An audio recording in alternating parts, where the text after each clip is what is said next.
Telangana rising పెట్టుబడులకు Japan పారిశ్రామికవేత్తలకు CM Revanth Reddy పిలుపు.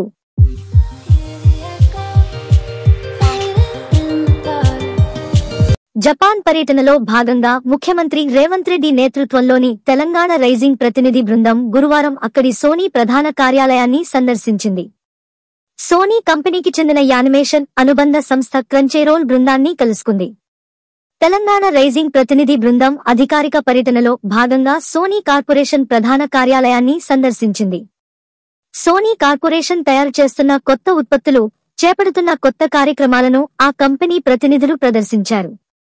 ఉత్పత్తులతో పాటు వారి పని తీరును ముఖ్యమంత్రికి వివరించారు. ఈ సందర్భంగా సోనీ కంపెనీ యానిమేషన్ అనుబంధ సంస్థ క్రంచీరోల్పై వివరణాత్మక చర్చలు జరిపింది. యానిమేషన్, విఎఫ్ఐ, గేమింగ్ రంగాలలో హైదరాబాద్లో ఉన్న అవకాశాలు, అనుకూలతలను తెలంగాణ బృందం కంపెనీ ప్రతినిధులకు వివరించింది. ఎండ్-టు-ఎండ్ ప్రొడక్షన్ సామర్థ్యాన్ని కలిగి ఉండే అత్యాధునిక ఫిల్మ్ సిటీ ఏర్పాటు చేయాలనే ముఖ్యమంత్రి రేవంత్ రెడ్డి తన భవిష్యత్తు విజన్ను వారితో పంచుకున్నారు.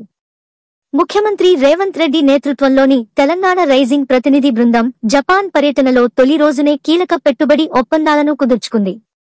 జపాన్కు చెందిన వ్యాపార దిగ్గజం మరుబెని కార్పొరేషన్ తెలంగాణలో పెట్టుబడులకు ముందుకొచ్చింది.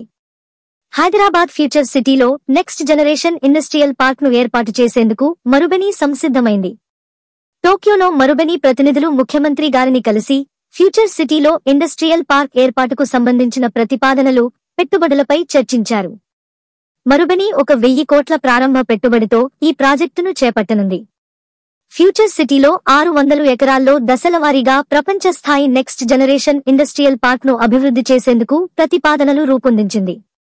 ఈ ఒప్పందానికి సంబంధించిన లెటర్ ఆఫ్ ఇంటెంట్ LOI పై ముఖ్యమంత్రి గారి సమక్షంలో రాష్ట్ర ప్రభుత్వ అధికారులు, మరుబెని ప్రతినిధులు సంతకాలు చేశారు. జపాన్, ఇతర మల్టీనేషనల్ కంపెనీలు హైదరాబాద్లో తమ తయారీ ప్లాంట్లను ఏర్పాటు చేసేందుకు ఈ ఇండస్ట్రియల్ పార్క్ ను అభివృద్ధి చేస్తారు. దీని ద్వారా 5,000 కోట్లకు పైగా పెట్టుబడులను ఆకర్షించే అంచనా ఉంది. Marubeni industrial park electronics, green pharma, precision engineering, aerospace, defence రంగాలపై దృష్టి సారిస్తుంది. అధునాతన తయారీ రంగాల్లో విదేశీ పెట్టుబడులను ఆకర్షించడంతో పాటు నైపుణ్య ఉపాధి అవకాశాలను సృష్టించాలనే తెలంగాణ రైజింగ్ లక్ష్యాలకు అనుగుణంగా ఈ ప్రాజెక్టు చేపడతారు. చర్చల సందర్భంగా ముఖ్యమంత్రి రేవంత్ రెడ్డి మాట్లాడుతూ ఫ్యూచర్ సిటీలో మరుబెనికి స్వాగతం పలికారు. ఈ పార్క్ ఫ్యూచర్ సిటీలో అభివృద్ధి చేసే తొలి ప్రాజెక్ట్ అవుతుందని పేర్కొన్నారు. దీని ద్వారా తెలంగాణలో సుమారు 30,000 ప్రత్యక్ష, పరోక్ష ఉద్యోగ అవకాశాలు సృష్టించబడి జీవనోపాధి మెరుగుపడుతుందని తెలిపారు. తెలంగాణలో వ్యాపారానికి అనుకూలమైన అవకాశాలున్నాయని, మరుబెనికి అవసరమైన సహకారాన్ని ప్రభుత్వం అందిస్తుందని ముఖ్యమంత్రి భరోసా ఇచ్చారు. హైదరాబాద్ ఫ్యూచర్ సిటీ భారతదేశంలోనే తొలి నెట్ జీరో సిటీగా అభివృద్ధి చెందుతుందని, మరుబెని పెట్టుబడులకు ముందుకొచ్చినందుకు సంతోషం వ్యక్తం చేశారు. భారత్-జపాన్ స్నేహ బంధం దృష్ట్యా పెట్టుబడిదారులు తెలంగాణను స్వస్థలంగా భావిస్తారని ముఖ్యమంత్రి రేవంత్ అభిప్రాయపడ్డారు. తెలంగాణ, హైదరాబాద్ అభివృద్ధిని విస్తరించేందుకు ముఖ్యమంత్రి రేవంత్ రెడ్డి ఎంచుకున్న వ్యూహాలు, వారి దార్శనికతను Marubeni next generation business executive officer Dai Sakakura అభినందించారు.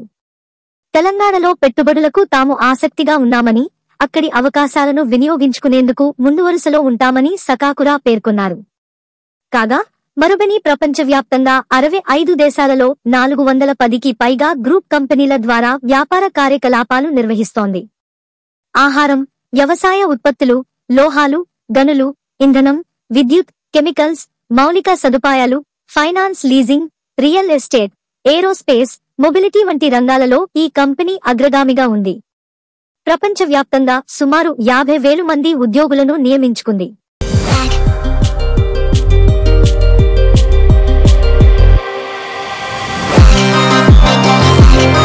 ఉదయించే సూర్యుడిలా దూసుకుపోతున్న తెలంగాణ రాష్ట్రంలో పెట్టుబడులు పెట్టడానికి జపాన్ పారిశ్రామికవేత్తలకు ముఖ్యమంత్రి రేవంత్ రెడ్డి హృదయపూర్వక ఆహ్వానం పలికారు.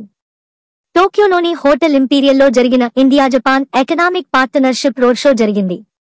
ఈ వేదికగా తెలంగాణ రాష్ట్రం పెట్టుబడులకు స్వర్గధామమని సీఎం చాటి చెప్పారు. తెలంగాణలో ఉన్న పెట్టుబడుల అవకాశాలను జపాన్ వ్యాపార దిగ్గజాలకు కళ్లకు కట్టినట్టు వివరించారు. ఈ కార్యక్రమంలో వివిధ రంగాలకు చెందిన దాదాపు 150 మందికి పైగా జపాన్ పారిశ్రామికవేత్తలు ఉత్సాహంగా పాల్గొన్నారు. ఈ రోడ్ షోలో ముఖ్య అతిథిగా పాల్గొన్న ముఖ్యమంత్రి రేవంత్ రెడ్డి తన ప్రసంగంతో జపాన్ పారిశ్రామికవేత్తలను మంత్రముగ్ధుల్ని చేశారు. తెలంగాణ రాష్ట్రం దేశంలోనే అత్యంత వేగంగా అభివృద్ధి చెందుతున్న రాష్ట్రమని, పెట్టుబడులకు ఇది సువర్ణావకాశమని ఆయన ఉద్ఘాటించారు. దేశంలోనే కొత్త రాష్ట్రం, అత్యంత వేగంగా వృద్ధి చెందుతున్న తెలంగాణ మీకు హృదయపూర్వకంగా స్వాగతం పలుకుతోందన్నారు. జపాన్ను ఉదయించే సూర్యుడి దేశం అని పిలుస్తారు. మా ప్రభుత్వ నినాదం తెలంగాణ రైజింగ్. ఈ రోజు తెలంగాణ జపాన్లో ఉదయిస్తోంది అని రేవంత్ రెడ్డి అన్నారు. టోక్యో నగరం పట్ల తనకున్న అభిమానాన్ని, ఇక్కడి అభివృద్ధి నమూనా నుండి నేర్చుకున్న విషయాలను ముఖ్యమంత్రి పంచుకున్నారు. టోక్యో చాలా గొప్ప నగరం.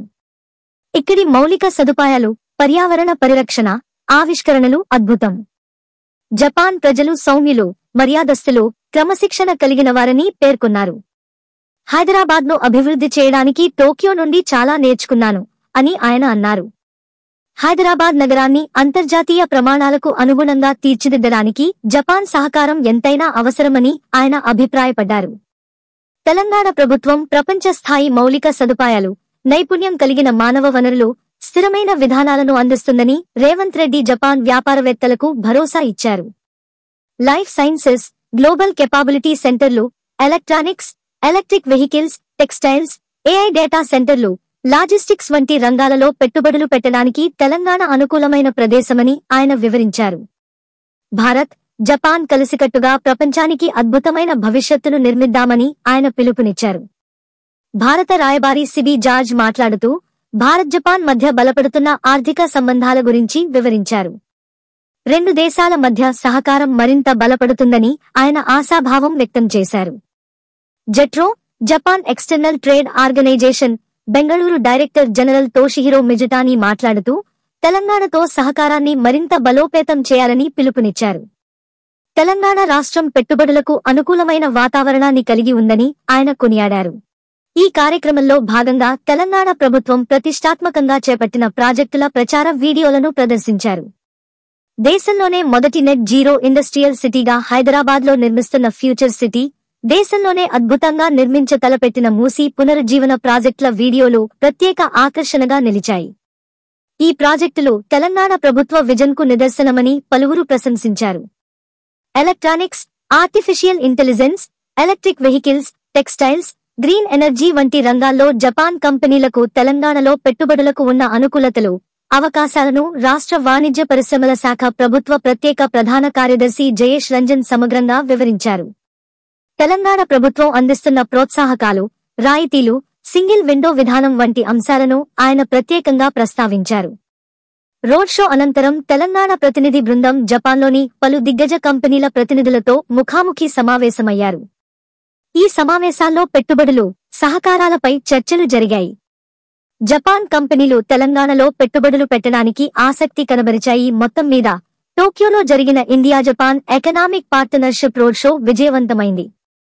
రాబోయే రోజుల్లో తెలంగాణ జపాన్ మధ్య ఆర్థిక సంబంధాలు మరింత బలపడతాయని వారు ధీమా వ్యక్తం చేశారు.